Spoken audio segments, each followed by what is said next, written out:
আওয়ামী লীগ খুনির দল, নিষিদ্ধ না হওয়া পর্যন্ত দেশে কোনো নির্বাচন নয় বলছেন এনসিপি নেতারা। অন্তর্বর্তী সরকার ব্যর্থ হলে জনতার আদালতে বিচার করার হুঁশিয়ারি। যদি কিন্তু কোনো অথবা নেই, আওয়ামী লীগকে অনতিবিলম্বে নিষিদ্ধ করতে হবে। আওয়ামী লীগের প্রশ্ন অমীমাংসিত রেখে বাংলাদেশে সামনে কোনো নির্বাচন হবে না। আপনারা ফ্যাসিবাদ বিরোধী মঞ্চ তৈরি করুন। এই সরকার বিচার নিশ্চিত করতে ব্যর্থ হয়, তবে আমরা বসে থাকবো না। জনতার আদালতে বিচার নিশ্চিত করা হবে। নারী অধিকার সংস্কার কমিশনের প্রস্তাব বাতিল, শাপলা চত্বরে হত্যাযজ্ঞের বিচার সহ 5 দাবিতে আগামীকাল হেফাজতের মহাসমাবেশ। দেশ এবং ঈমানের এই অভিন্ন প্রশ্নে বাংলাদেশের মানুষ বরাবরের মতোই সোচ্চার ভূমিকা রাখবে, সেটাই আমাদের প্রত্যাশা। দেখছিলেন প্রধান শিরোনাম। রাতের সময় সঙ্গে আছি আমি আফরোজা মৌটুসী এবং আমি আমিরুল ইসলাম আলিফ। এবার অন্যান্য শীর্ষ সংবাদ। কিতাবি সংস্কারে ঠেকানো যাবে না ফ্যাসিবাদ, বিরাজনীতিকরণকে উৎসাহিত করলে ঝুঁকিতে পড়বে গণতন্ত্র, বললেন তারেক রহমান। রাখাইনে করিডোর দেয়া নিয়ে আলোচনা চান রাজনীতিকরা। এয়ার অ্যাম্বুলেন্স প্রস্তুত না হলে বিমানের ফ্লাইটে ফিরবেন বেগম জিয়া, দেশে পৌঁছাবেন সোমবার সকালে, জানালেন মির্জা ফখরুল। 17 বছর পর আসছেন পুত্রবধূ জুবাইদা। এবার লালমনিরহাট সীমান্ত থেকে 2 বাংলাদেশিকে নিয়ে গেল বিএসএফ। পতাকা বৈঠকের পর দিনাজপুরের 2 জনকে হস্তান্তর, বিনিময়ে 2 ভারতীয়কে ছাড়ল বিজিবি। ভিসার অপেক্ষায় 14,000-এর বেশি হজযাত্রী। ফ্লাইটের টিকিট রিইস্যুতে লাগবে না বাড়তি টাকা। ফাঁকা থাকছে এয়ারলাইন্সের আসন, শেষ সময়ে জটিলতার প্রশ্ন। এবং আগস্টে বাংলাদেশে দল পাঠাতে চায় না ভারত, খবর টাইমস অব ইন্ডিয়ার। ভিত্তিহীন দাবি বিসিবি, সিরিজ বাতিলের শঙ্কা নেই, বললেন ক্রিকেট অপারেশনস চেয়ারম্যান।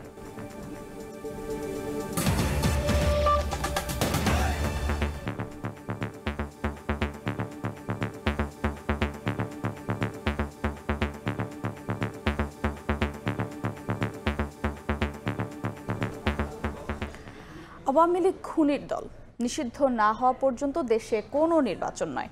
বিকেলে জাতীয় মসজিদ বায়তুল মোকাররমের দক্ষিণ গেটে জাতীয় নাগরিক পার্টি এনসিপি আয়োজিত সমাবেশে কথা বলেন দলের নেতারা। গণ অভ্যুত্থানের 9 মাস পরেও আওয়ামী লীগের বিচার না হওয়া সামষ্টিক ব্যর্থতা বলে মন্তব্য করেছেন দলটির আহ্বায়ক নাহিদ ইসলাম।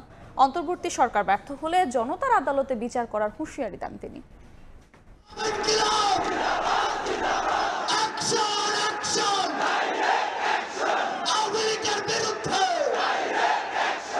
জুলাই গণঅভ্যুত্থানের অকুতোভয় সৈনিক ছাত্র জনতা আবারও রাজপথে।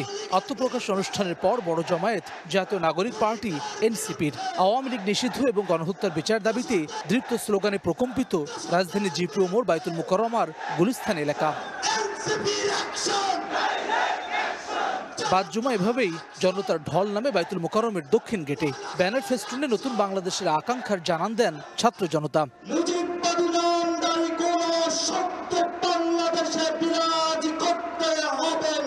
বিকেল 3টায় আনুষ্ঠানিকভাবে শুরু হয় সমাবেশ। বক্তব্য রাখেন শহীদ পরিবারের সদস্য এবং কেন্দ্রীয় নেতারা।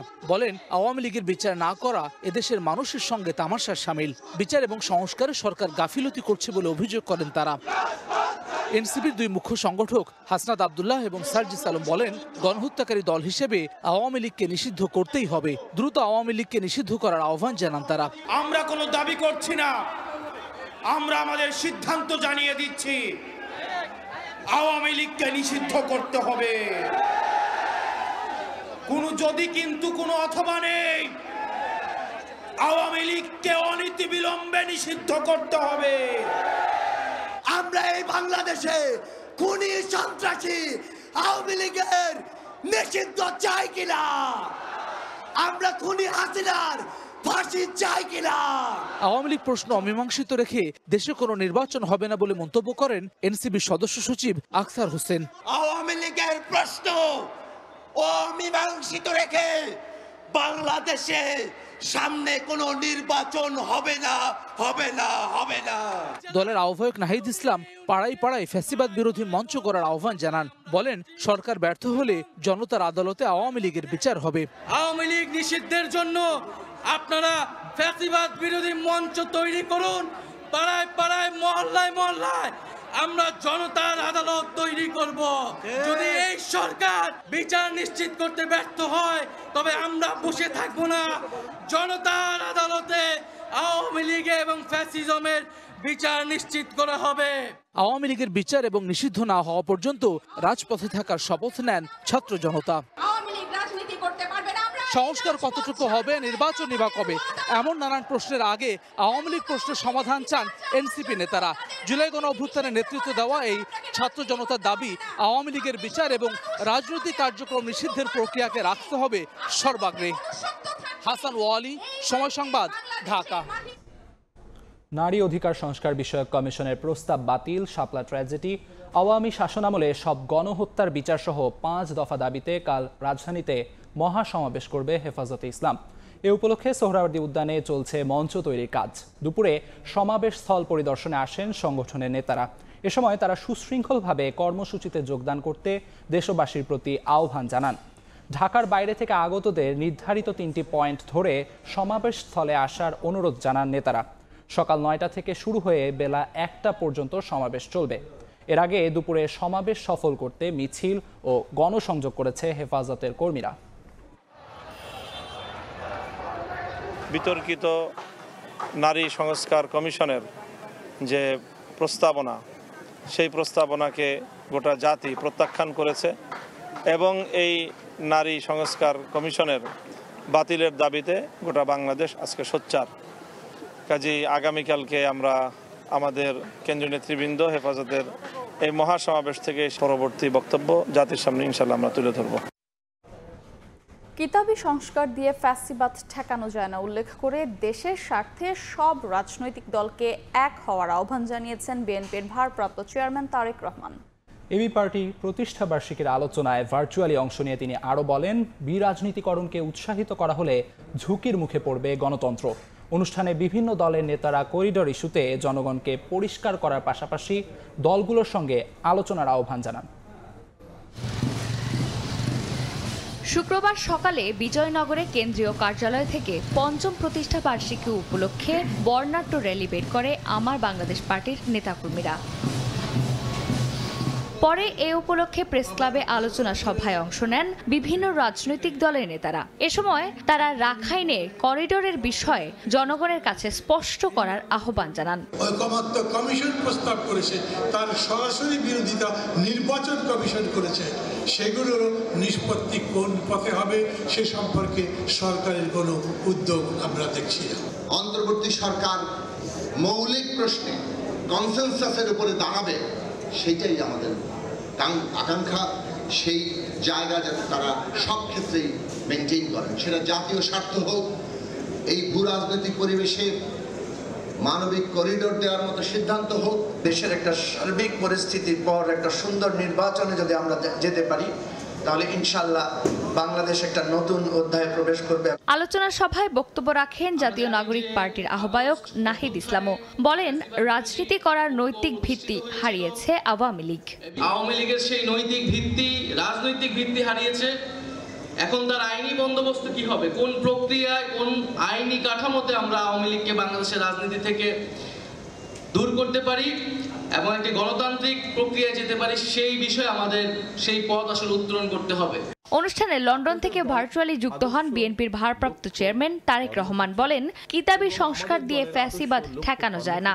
স্থানীয় নির্বাচন পলাতক স্বৈরাচারের জন্য পুনর্বাসিত হওয়ার একটি সুবর্ণ সুযোগ। জনগণকে রাজনৈতিক এবং অর্থনৈতিক ক্ষমতা নিশ্চিত করা না গেলে শেষ পর্যন্ত কোনো সংস্কারই বোধহয় টেকসই হয় না। দ্রুত সময়ের মধ্যে নির্বাচনের সুনির্দিষ্ট রোডম্যাপ দিতে আবারও অন্তর্বর্তী সরকারের প্রতি আহ্বান জানান তারেক রহমান। আমাদের দলীয় আদর্শ ভিন্ন। চন্দ্রিমা চৌধুরী, সময় সংবাদ, ঢাকা।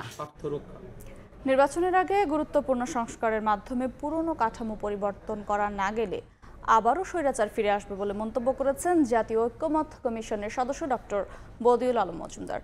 সকালে কুমিল্লায় চলমান উন্নয়ন প্রকল্পের অগ্রগতি বিষয়ক পর্যালোচনা সভা শেষে সাংবাদিকদের প্রশ্নের জবাবে কথা বলেন তিনি। রাজনৈতিক দলগুলোর সঙ্গে আলোচনা করে একটি জাতীয় সনদ প্রণয়নের চেষ্টা চলছে বলেও জানান তিনি।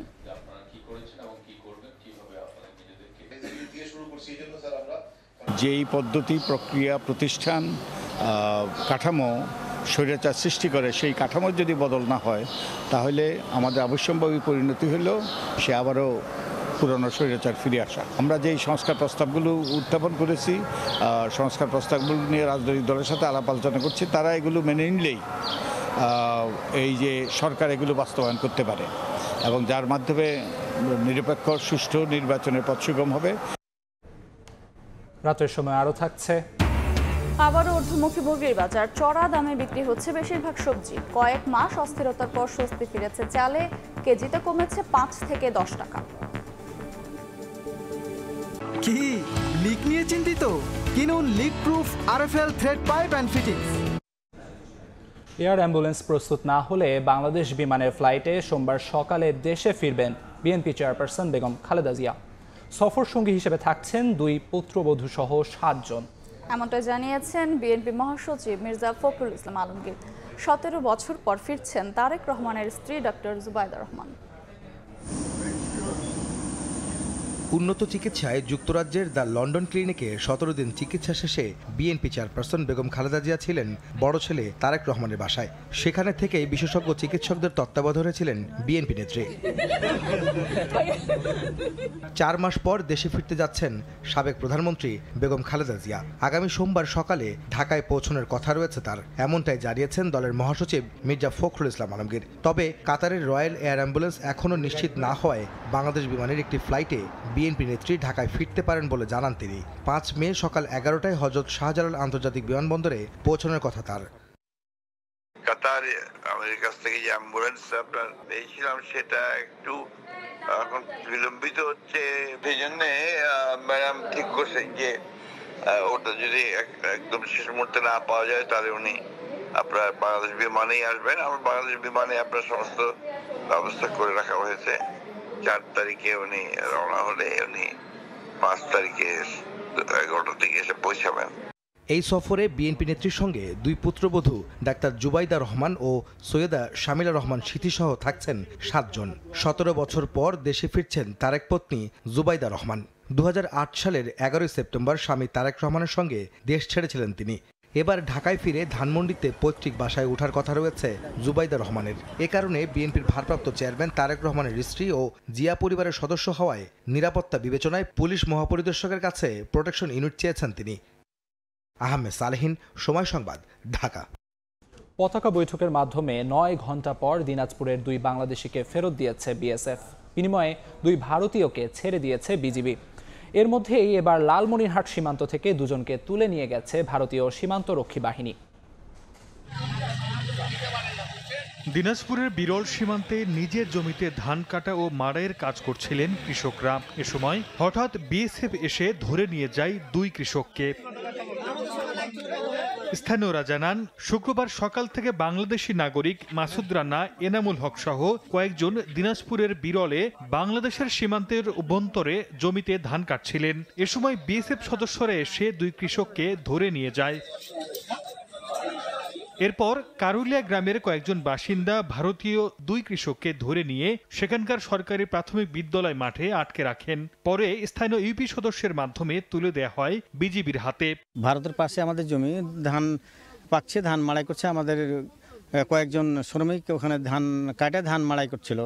হুট করে আসে বিএসএফ 2 জনকে আটক করে নিয়ে চলে গেছে। এরাও মনে করেন যে 2 জন ইন্ডিয়ার, ধরে নিয়ে আসার পরে এদেরকে নিয়ে আসা রেখেছে। দ্রুত দাবি করছি লোকদের যাতে ছেড়ে দেয়, তারা কৃষক লোক, তারা কোনো ক্রাইমের সাথে জড়িত না। সন্ধ্যায় পতাকা বৈঠকের মাধ্যমে 2 দেশের 4 নাগরিককে নিজ নিজ দেশে ফেরত পাঠানো হয়।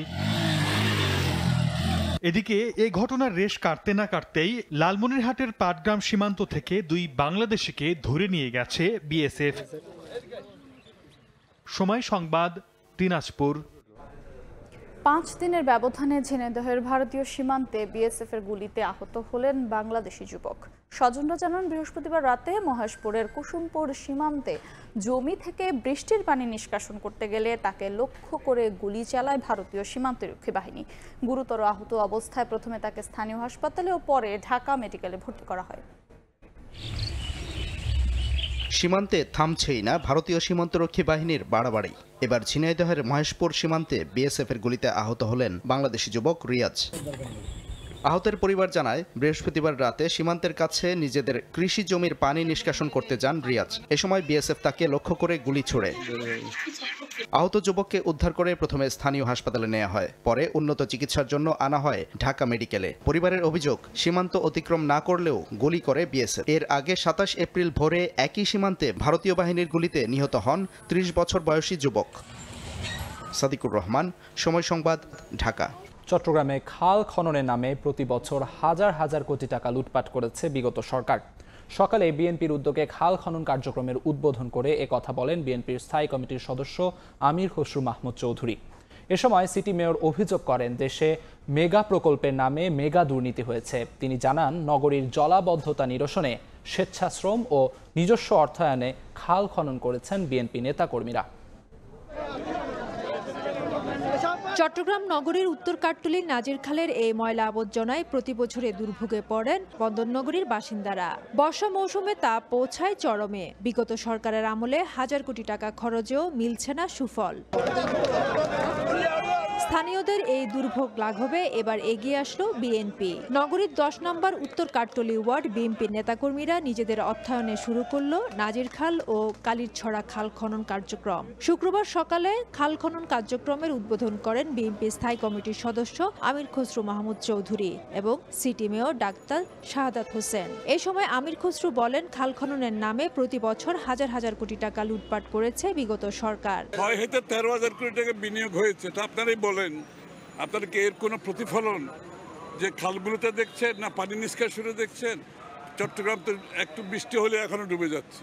তো সুতরাং আগে কি হয়েছে এটা আর বলার দরকার হয় না। জনগণের দুর্ভোগ লাঘবে সিটি কর্পোরেশন বদ্ধপরিকর জানিয়ে নগরপিতা অভিযোগ করেন, মেগা প্রজেক্টের নামে মেগা দুর্নীতি হয়েছে। জলাবদ্ধতা দূর করার জন্য যা যা করার আমরা খাল উদ্ধার, নালা উদ্ধার থেকে শুরু করে প্রতিটি জিনিস ইনশাল্লাহ আমরা করব। আমরা ফান্ড কালেক্ট করে আমরা প্রায় 1 কোটি টাকার উপরে এই 2টা খাল আমরা খনন করব। প্রায় 1 কোটি টাকা ব্যয়ে 1 মাসের মধ্যে উত্তর কাঠতুলির এই 2টি খাল খনন করে সিটি কর্পোরেশনের কাছে হস্তান্তর করবে স্থানীয় বিএনপি। ফেরদৌস লিপি, সময় সংবাদ, চট্টগ্রাম। বাংলাদেশকে অস্থিতিশীল করতে প্রতিদিন ভয়ঙ্কর ও অপতথ্য দিচ্ছে ভারতীয় মিডিয়াগুলো। এই কাজে আওয়ামী লীগ তাদের সহায়তা করছে বলে অভিযোগ করেছেন প্রধান উপদেষ্টার প্রেস সচিব শফিকুল আলম। দুপুরে চট্টগ্রাম প্রেস ক্লাবে গণমাধ্যমের চ্যালেঞ্জ শীর্ষক আলোচনা সভায় তিনি কথা বলেন গত 15 বছরে কিভাবে মিথ্যা ও অপসাংবাদিকতা হয়েছে তা জানাতে জাতিসংঘের কাছে যাবে সরকার। এ বিষয়ে তদন্ত প্রতিবেদনও চাওয়া হবে। দেশের সংবাদ মাধ্যমগুলোর ভালো সময় যাচ্ছে উল্লেখ করে প্রেস সচিব বলেন, সবাই স্বাধীনভাবে কাজ করছে।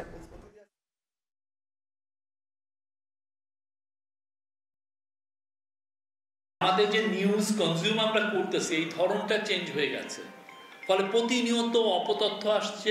ইন্ডিয়ার একটা মিডিয়া এটা দিয়েছে, অতএব নাম করা মিডিয়া এটা দিয়েছে, কিন্তু এটা যে একটা ভয়ঙ্কর রকমের অপতথ্য এবং বাংলাদেশকে যে তারা একটা ডিস্ট্যাবিলাইজেশন করতে চায়, এটা যে মূল উদ্দেশ্য এটা তো আপনি বুঝছেন না, কিন্তু তার মূল উদ্দেশ্য হচ্ছে যে আমাদের নামে বারবার অপতথ্য ছড়ানো। 3টা ইলেকশন যে হয়েছে, এই যে বা আইসিটি ট্রায়ালের মাধ্যমে যে এই যে 6 জনের ফাঁসি দেওয়া হয়েছে, এই সময় আমাদের জার্নালিজমটা কেমন ছিল, কারা কিরকম জার্নালিজম করেছেন, সেটার জন্য আমরা ইউএনের কাছে আমরা চাবো যে তারা যেন একটা ইন্ডিপেন্ডেন্ট প্যানেল করে দেয়, দিয়ে আমাদেরকে হেল্প করে, তারা যেন একটা অ্যাসেসমেন্ট রিপোর্ট দেয়।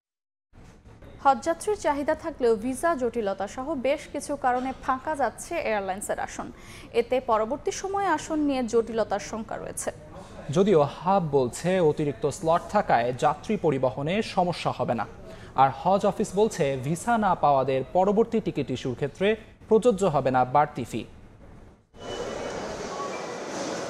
হজযাত্রার চতুর্থ দিনে ফ্লাইট সংখ্যা 10টি, এর মধ্যে 7টি ফ্লাইটেই সর্বোচ্চ 3% পর্যন্ত টিকিট অবিক্রিত। এখানেই শেষ নয় জটিলতা। হজ পোর্টালের তথ্য বলছে 4 মে থেকে 10 মে পর্যন্ত কোনো ফ্লাইটের 64% পর্যন্ত টিকিট বিক্রি হয়নি। হাব বলছে সময় মতো টাকা পরিশোধ না করা এবং এয়ারলাইন্সগুলোর তথ্য হালনাগাদ না করায় এমন দশা। বিমান এবং সাউদিয়া থেকে এই পর্যন্ত কোনো ফ্লাইট খালি আছে, কোনো এজেন্সি টিকিট ইস্যু করেনি, এরকম কোনো তথ্য আমাদেরকে জানানো হয় নাই। একটা সিটের জন্য আমি অনুরোধ করছি, বলতে আমার কোটা নেই, আমরা সিট আছে কিন্তু আমাদের কোটা নেই।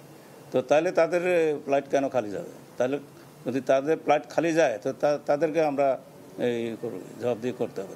এদিকে ভিসা প্রাপ্তির সংখ্যা বাড়লেও এখনো অন্তত 14,000 জন ভিসার অপেক্ষায় আছেন। হজ অফিস বলছে ভিসা না পাওয়াদের পরবর্তী টিকিট ইস্যুর ক্ষেত্রে প্রযোজ্য হবে না বাড়তি ফি। ভিসা সংক্রান্ত কারণে কারো নির্ধারিত সময়ে ফ্লাইটে যেতে না পারেন, তাহলে তার যে পুনরায় যে টিকিট রিইস্যু করা হবে, সেখানে যেন তার কাছ থেকে অতিরিক্ত কোনো চার্জ গ্রহণ না করা হয়। বিমান বাংলাদেশ সহ 3টি এয়ারলাইন্সে 232টি ফ্লাইটে এবছর হজ যাত্রী পরিবহন করছে। এরই মধ্যে সৌদি আরব পৌঁছেছেন 15,000-এরও বেশি যাত্রী। তোহা খান তামিম, সময় সংবাদ, ঢাকা। সপ্তাহ ব্যবধানে বাজারে বেড়েছে সব ধরনের মুরগির দাম। বেশিরভাগ সবজি বিক্রি হচ্ছে 60 থেকে 80 টাকা কেজি দরে। বাড়তি দামেই বিক্রি হচ্ছে পেঁয়াজ। তবে মিনিকেট চালের দাম কমেছে কেজিতে 7 থেকে 10 টাকা পর্যন্ত, আর মোটা চালের দাম কমেছে 3 টাকা। রমজানের পর থেকে মুরগির বাজারে স্বস্তি থাকলেও আবারও তা ঊর্ধ্বমুখী। সপ্তাহ ব্যবধানে ব্রয়লার ও সোনালিতে দাম কেজিতে বেড়েছে 10 থেকে 20 টাকা পর্যন্ত, আর 50 টাকা পর্যন্ত বেড়েছে দেশি মুরগির দাম। সরকার দানামো এটে যেন সিন্ডিকেট যেন না হয়, সিন্ডিকেট হলে মুরগির রেট উল্টাপাল্টা হয়ে যাচ্ছে। পুরো মার্কেটে ইমব্যালেন্স হয়ে রয়েছে, কোনো একটা দাম হয়তো বাড়তেছে, কোনো একটা দাম কমতেছে। শীতের মৌসুম শেষ হওয়ায় উত্তাপ ছড়াচ্ছে সবজির বাজারও। বেশিরভাগ সবজি কিনতে ক্রেতাদের গুনতে হচ্ছে 60 থেকে 80 টাকা, আবার 100 টাকার বেশিতে বিক্রি হচ্ছে শসা, কাঁকরোল, সজনের মতো সবজি। সবজির দাম তো অবশ্যই বেশি, মানে কিসের জন্য বাড়লো দামটা সেটা তো বুঝতেছি না। এরকম ঊর্ধ্বগতির থাকে তাহলে কিন্তু আমার মনে হয় যে মাসখানেকের মধ্যে হয়তো বা আমাদের কিন্তু বেগ পেতে হবে। করলা, ঝিঙ্গা, চিচিঙ্গা, ভটভুটি, উস্তা, পটল, এগুলো গরমকালীন সবজি, এগুলো বাজারে নতুন আসছে, এই কারণে দামটা একটু বেশি। 3 সপ্তাহ ধরে বাড়তে থাকা পেঁয়াজের বাজারে দাম আরও চড়ে যাওয়ার শঙ্কা দেখছেন বিক্রেতারা। বর্তমানে প্রতি কেজি দেশি পেঁয়াজ বিক্রি হচ্ছে 60 থেকে 65 টাকায়, আর আমদানি করা পেঁয়াজের কেজি পড়ছে 50 টাকার উপরে। পেঁয়াজের দাম বাড়ছে, মানে প্রতিদিন দেখতেছি 1 টাকা 2 টাকা করে বাড়তেছে। তবে স্বস্তি ফিরেছে চালের বাজারে। সপ্তাহ ব্যবধানে মিনিকেটের দাম কেজিতে 7 থেকে 10 টাকা কমতির খবর জানিয়েছেন কারওয়ান বাজারের বিক্রেতারা। মোটা চালের দামও কমেছে কেজিতে 3 টাকা। যে চাল 88 টাকা ছিল ওটা এখন 79 টাকা চলতেছে। যেমন 28 যেটা 60 টাকা ছিল ওটা এখন আপনার 55 টাকা, 5 টাকা কেজিতে কমে গেছে। এখন একটু কমতেছে, তো আরো কমলেও ভালো হবে। বড় মৌসুমে নতুন চাল বাজারে আসায় বেড়েছে সরবরাহ, সামনে আরো দাম কমার আশা বিক্রেতাদের। MS আরিফিন, সময় সংবাদ, ঢাকা। স্বাস্থ্যসেবায় যুক্ত হতে গেলে সবার আগে ফার্মাসিস্টদের মানসিকতা বদলাতে হবে বলে মনে করেন প্রধান উপদেষ্টার বিশেষ সহকারী অধ্যাপক ডক্টর মোহাম্মদ সাইদুর রহমান। সকালে রাজধানীর গুলশানে একটি হোটেলে বাংলাদেশ ফার্মাসিস্ট কাউন্সিল আয়োজিত এক অনুষ্ঠানে তিনি জানান, নিরাপদ স্বাস্থ্যসেবা নিশ্চিতের লক্ষ্যেই 700 ওষুধের দোকান খোলার উদ্যোগ নিয়েছে সরকার। সরকারের এই উদ্যোগ বাস্তবায়নে ফার্মাসিস্টদের সহযোগিতা চান তিনি। এ সময় জানানো হয়, দেশের 654টি সরকারি হাসপাতালের একটিতেও কোনো গ্র্যাজুয়েট ফার্মাসিস্ট নেই। মানসম্মত চিকিৎসা নিশ্চিতে দক্ষ চিকিৎসক ও নার্স ছাড়াও দক্ষ ফার্মাসিস্ট থাকা জরুরি বলেও জানান বক্তারা। অনেকেই আসলে এই প্র্যাকটিসটা করে, সেটা খুবই রিস্কি, বাট আমরা করি। বিভিন্ন হাসপাতাল, একেবারে সর্বনিম্ন হাসপাতাল থেকে আমাদের 600 পর্যন্ত অনুমোদন হয়েছে। 10 বেড থেকে 600 পর্যন্ত সব জায়গায় ফার্মাসিস্টের পোস্ট রাখা হয়েছে। এখানে সর্বশেষ আমাদের 600 বেডের হাসপাতালে 6টা পোস্ট রাখা হয়েছে। ডাক্তারের সঙ্গে নার্সের যে রেশিওর কথা উল্টা হয়ে আছে, প্রায় ফার্মাসিস্টের উপস্থিতি নাই এই মুহূর্তে। কিন্তু আপনারা এর মধ্যে শুনেছেন সচিব মহোদয় বলেছে যে আমাদের এই ভবিষ্যৎ পরিকল্পনাতে আমাদের স্পষ্টতই আমরা যে স্ট্যান্ডার্ড সেট আপ করেছি সেখানে ফার্মাসিস্টদেরকে সেখানে ইনক্লুড করা আছে। সংস্কারের মূল লক্ষ্য হলো মানুষের কল্যাণ ও সেবা নিশ্চিত করা এবং তা সঠিকভাবে জনগণের কাছে পৌঁছে দেওয়ার তাগিদ দিয়েছেন প্রধান উপদেষ্টার বিশেষ দূত লুৎফে সিদ্দিকী। দুপুরে রাজারবাগে পুলিশ সপ্তাহ উপলক্ষে আয়োজিত বার্ষিক পুনাক সমাবেশ ও আনন্দ মেলায় বিশেষ অতিথির বক্তব্যে এই মন্তব্য করেন তিনি। পুলিশ নারী কল্যাণ সমিতির কার্যক্রম পুলিশের প্রতি মানুষের নেতিবাচক ধারণা পরিবর্তনে ভূমিকা রাখবে বলে আশা প্রকাশ করেন মৎস্য ও প্রাণী সম্পদ উপদেষ্টা ফরিদা আক্তার। প্রতিদিন যে ফিডব্যাক আমরা পাচ্ছি এটা খুবই ইম্পর্টেন্ট। এইটার কারণে আমরা কোর্স কারেকশন করতে পারছি, যেখানে ভুল হচ্ছে এটা ঠিক করে ফেলতে পারছি। তো এটাও খুবই দরকার, এটা একটু চালিয়ে যেতে হবে আমাদেরকে, সঠিক পথ দেখানোর প্রতিদিন যে একটা ফিডব্যাক পাওয়া যাচ্ছে এটা একটু আপনারা চালিয়ে যান। পুলিশদের পোশাকটাকে আমাদের খুব কঠিন পোশাক মনে হয়। এক হিসেবে আমাদের বিপদে আপদে যার কথা প্রথমে আমাদের মনে হয় সে হলো পুলিশ। বিপদ থেকে উদ্ধার পেতে হলে ওনাদেরকেই লাগবে। আবার যে কোনো কারণেই হোক পুলিশের উপর সবাই সবসময় সন্তুষ্ট থাকেন না। পুনাক দেখলে মানুষের পুলিশ সম্পর্কে যাই ধারণা থাক সেটা চেঞ্জ হয়ে যাবে। জনগণের নির্ভরতার প্রতীক হয়ে ওঠা জাতীয় জরুরি সেবা 999-এ নিরবচ্ছিন্ন সেবার অন্যতম প্রতিবন্ধকতা অপ্রয়োজনীয় কল। প্রতিষ্ঠার 8 বছরে 999-এ আসা 6,16,00,000-এর বেশি ফোন কলের মধ্যে 3,47,00,000 কলই অপ্রয়োজনীয়, যা মোট কলের প্রায় 57%। দায়িত্বপ্রাপ্তরা বলছেন এতে ব্যাহত হচ্ছে স্বাভাবিক কার্যক্রম, বঞ্চিত হচ্ছেন অনেক জরুরি সেবা প্রত্যাশী। অপরাধ বিশ্লেষকেরা বলছেন বিরক্তির মাত্রা বুঝে প্রচলিত আইনে অপ্রয়োজনীয় কলারদের জেল জরিমানা করা উচিত। জরুরি সেবা নিয়ে মাসুদুর রহমানের 2 পর্বের বিশেষ প্রতিবেদনের প্রথম পর্ব আজ।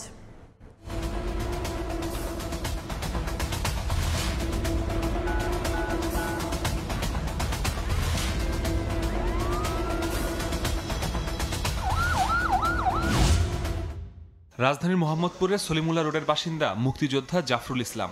জাতীয় জরুরি সেবা 999 তার আস্থার জায়গা। গত 2 বছরে 5 থেকে 6 বার সেবা নিয়েছেন তিনি। এলাকায় দুপক্ষের সংঘর্ষ থামাতে, আগুন নেভাতে, চুরির ঘটনা জানাতে, এমনকি অ্যাম্বুলেন্স সেবাও নিয়েছেন তিনি। প্রতিবারই পাশে পেয়েছেন সেবা প্রদানকারীদের। আমাদের লাইনে একবার একটা গন্ডগোল হয়েছিল, পুলিশ আসছে, পুলিশে দেখালাম, তো পুলিশের সহযোগিতা করে সব ঠিকঠাক করে দিল, চলে গেল।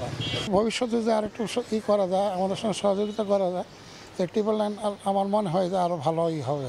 জাফরুল ইসলামের মতো প্রতিদিন 999-এ 24,000 ফোন আসে দেশের বিভিন্ন প্রান্ত থেকে। 8 বছরে এ সেবা মানুষের আস্থা অর্জন করতে পেরেছে বলে জানিয়েছে নগরবাসী। তবে পুলিশি সেবা দ্রুত না পাওয়ার অভিযোগ করে মান আরো বাড়ানোর পরামর্শ দিয়েছেন কেউ কেউ। খুব বেশি আমাদেরকে অপেক্ষা করতে হচ্ছে না, মানে যে কোনো সময় কল দিয়ে আমরা সাথে সাথে একটা ফিডব্যাক পাচ্ছি। অনেকে হয়তো ভালো রেজাল্ট পেতে পারে, কিন্তু আমার ক্ষেত্রে ব্যাপারটা আসলে একটু ভিন্ন রকম হয়েছে। কল করলে সাহায্য পাবে, আর যারা মিস ইউজ করতেছে ওদের এমন শাস্তি দিতে হবে যাতে মানুষ আর মিসইউজ না করে। তবে সেবার মান বাড়াতে জাতীয় জরুরি সেবার অন্যতম বাধা অপ্রয়োজনীয় কল। প্রতিদিন আসা কলের প্রায় 57%ই অপ্রয়োজনীয়। 8 বছরে এর সংখ্যা দাঁড়িয়েছে প্রায় 3.5 কোটি। পুলিশি সেবার পাশাপাশি আগুন লাগার ক্ষেত্রেও আসছে ভুল কল। সিটিজেন তো মিথ্যা সংবাদ দিয়ে দেয়, আমরা তার ওটা করতে পারি না, তখন আমাদের গাড়ি অলরেডি স্পটে যায়, যাওয়ার পরে ওনার সাথে যোগাযোগ করতে পারে না। অনেক সময় আছে যোগাযোগ করতে পারলেও গালাগালি করে। অপ্রাসঙ্গিক কলের ক্ষেত্রে যেটা হচ্ছে আমাদের এক ধরনের মেন্টালি প্রেশার ক্রিয়েট হয়। তার পরবর্তীতে একটা প্রয়োজনীয় কল আসলে দেখা যাচ্ছে ওইভাবে মাইন্ড সেট আপের ক্ষেত্রেও আমাদের অনেকটা প্রেশারাইজ হয়ে পড়ে। 999-এ যুক্ত হওয়া নতুন সেবা ইংরেজি ভাষায় কল, সেটিতেও আসছে অপ্রয়োজনীয় ফোন। এতে সেবা বঞ্চিত হচ্ছেন বিদেশি সেবা প্রত্যাশীরা। ভুল করে কলটা দিয়ে ফেলতেছে বা ট্রু প্রেস করতেছে, যার কারণে আমাদের এখানে কলগুলো ইংলিশে ডেস্কে চলে আসতেছে। এই জন্য হচ্ছে আমাদের সেবা ব্যাহত হচ্ছে। বিরক্তিকর কলারদের ব্লক করে সমস্যা সমাধানের চেষ্টা করা হচ্ছে বলে জানিয়েছেন জরুরি সেবার প্রধান কর্মকর্তা। পাশাপাশি 999-এ ফোনের পর পুলিশি সেবা না পাওয়ার বিষয়গুলো তদন্ত করে নেওয়া হচ্ছে ব্যবস্থা। অপ্রয়োজনীয় কল যখন আসে তখন দেখা যায় যে যিনি জরুরিভাবে সেবা চাচ্ছেন তিনি কিউতে চলে যান, তাকে অ্যাড্রেস করতে আমাদের সময় লাগে, ফলে তিনি এই সেবাটা থেকে বঞ্চিত হতে পারে। ইনকোয়ারিতে পড়েছে এই ধরনের অহরহ ঘটনা আছে যে আমাদের 999-এর ফোন পেয়েছে কিন্তু 999-কে রেসপন্স করেনি। অপরাধ বিশ্লেষকরা বলছেন, টেলিযোগাযোগ আইনে অপ্রয়োজনীয় কলারদের সাজার বিধান আছে।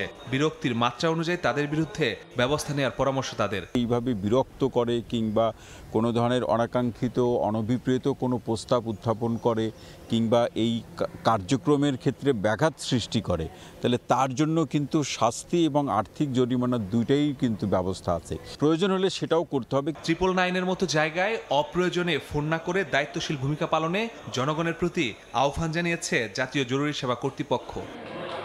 মাসুদুর রহমান, সময় সংবাদ, ঢাকা। 11 মাস আগে 10 লাখ টাকা খরচ করে সৌদি আরব যান রাজবাড়ীর 2 যুবক। স্বজনদের দাবি, সেখানে গিয়ে কাজ না পেয়ে উল্টো দালালের নির্যাতনের শিকার হচ্ছেন তারা। 3 মাস ধরে পরিবারের সঙ্গে যোগাযোগও নেই। 2 দালালের বিরুদ্ধে মানব পাচার প্রতিরোধ আইনে মামলা করেছেন ভুক্তভোগীর পরিবার। তদন্ত করে ব্যবস্থা নেওয়ার আশ্বাস দিয়েছে পুলিশ। আশিকুর রহমানের রিপোর্টে বিস্তারিত। রাজবাড়ী সদর উপজেলার জালদিয়া গ্রামের সোহেল মোল্লা ও তার চাচাতো ভাই ইকবল মোল্লাকে সৌদি আরবে ভালো চাকরির প্রলোভন দেখান প্রতিবেশী মনিরুদ্দিন মোল্লা ও তার শ্যালক মামুন মোল্লা। ভাগ্য ফেরাতে 10 লাখ টাকা দিয়ে গত বছরের 9 জুন সৌদি আরবে পাড়ি জমান সোহেল ও ইকবল। সেখানে গিয়ে কাজ না পেয়ে উল্টো দালাল চক্রের নির্যাতনের শিকার হন তারা। কাজ দেওয়ার আশ্বাসে চলতি বছরের 7 ফেব্রুয়ারি ভুক্তভোগীর পরিবারের কাছ থেকে আরও 2 লাখ টাকা নেন দালাল মনিরুদ্দিন ও মামুন। কিন্তু এরপর থেকেই পরিবারের সঙ্গে যোগাযোগ বিচ্ছিন্ন হয়ে যায় সোহেল ও ইকবলের। 2 দালালের বিরুদ্ধে মানব পাচার প্রতিরোধ ও দমন আইনে মামলা করেছেন সোহেলের স্ত্রী রিনা আক্তার। দালাল বলতেছে আরো 10 লক্ষ টাকা দিলে তাদের এনে দিবে। সরকারের কাছে দাবি আমার ছেলে দুটোরে ফেরত চাই। এ নিয়ে রিক্রুটিং এজেন্সির ওপর দায় চাপালেন 2 দালাল। পাসপোর্টটা তাদের ব্যাগ দিয়ে দেওয়া হয়েছে, তারপরে আমার আর কোনো দায়ভার নাই। এদিকে মামলা তদন্ত করে প্রতিবেদন দাখিলের জন্য পিবিআইকে নির্দেশ দিয়েছেন আদালত। আমরা আমাদের তদন্ত কার্যক্রম শুরু করব প্রকৃত অপরাধীকে আইনের হাতে সোপর্দ করার জন্য। নিখোঁজ সোহেলের 1 মেয়ে ও ইকবলের 2 মেয়ে রয়েছে। আশিকুর রহমান, সময় সংবাদ, রাজবাড়ী। কাশ্মীর সীমান্তে পাকিস্তানের সামরিক মহড়ার 1 দিন পরেই যুদ্ধ বিমানের মহড়া চালালো ভারত। স্থানীয় সময় শুক্রবার উত্তরপ্রদেশের শাহজাহানপুরে এই মহড়া চালায় ভারতীয় বিমান বাহিনী। এদিকে টানা 8ম রাতের মতো নিয়ন্ত্রণ রেখা এলওসিতে গোলাগুলি হয়েছে ভারত ও পাকিস্তানি সেনাদের মাঝে, তবে এতে হতাহতের কোনো খবর পাওয়া যায়নি। রুশ বসন্তের রং মুছে দিয়ে বরফের চাদরে ঢেকে গেছে মস্কো। মে মাসের তুষারপাত স্থানীয়দের শুধু অবাকই করেনি, স্তব্ধ করে দিয়েছে পুরো রাজধানী। বৈরী আবহাওয়ায় বিদ্যুৎহীন রয়েছেন হাজারো মানুষ। একপাশে হ্রদের ধারে জমে আছে বরফ, অন্য পাশে ফুটে থাকা লাইলাক ফুল আর ক্র্যাব অ্যাপল গাছে জমেছে সাদা তুষার। মে মাসের এমন দৃশ্য দেখে অনেকেই হতবাক। কেউ তুলছেন ছবি, কেউ আবার সেলফিতে ধরে রাখছেন বিরল এই মুহূর্ত। এমন প্রাকৃতিক সৌন্দর্যের দেখা মিলল স্থানীয় সময় শুক্রবার রাশিয়ার রাজধানী মস্কোতে। আকস্মিক তুষারপাতে বিদ্যুৎহীন হয়ে পড়েছেন মস্কোর আশেপাশের 26,000-এর বেশি মানুষ। বরফের কারণে শহরের বেশ কিছু জায়গায় বন্ধ রয়েছে রাস্তাঘাট, ব্যাহত হচ্ছে যান চলাচল। নিরাপত্তার স্বার্থে ক্ষতিগ্রস্ত এলাকাগুলোতে নামানো হয়েছে 200-র বেশি উদ্ধারকারী দল। রাশিয়ার আবহাওয়া অফিস জানিয়েছে মাত্র 1 রাতেই মে মাসের স্বাভাবিক বৃষ্টিপাতের 20% বরফ পড়েছে মস্কোতে। এমন ঘটনায় অবাক শুধু স্থানীয়রা নয়, ভাবিয়ে তুলেছে প্রশাসনকেও। অর্জিতা শেহজিন, সময় সংবাদ। এ পর্যায়ে শীর্ষ সংবাদগুলো জানিয়ে দিচ্ছি আরেকবার।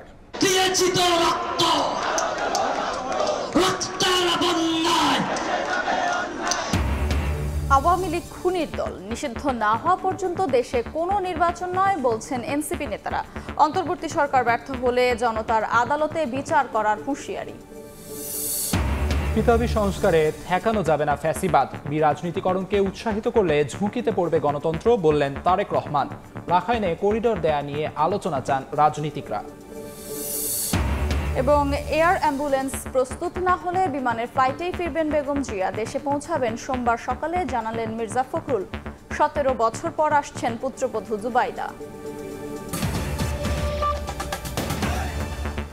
এই ছিল রাতের সময়, সঙ্গেই থাকুন সময়ের।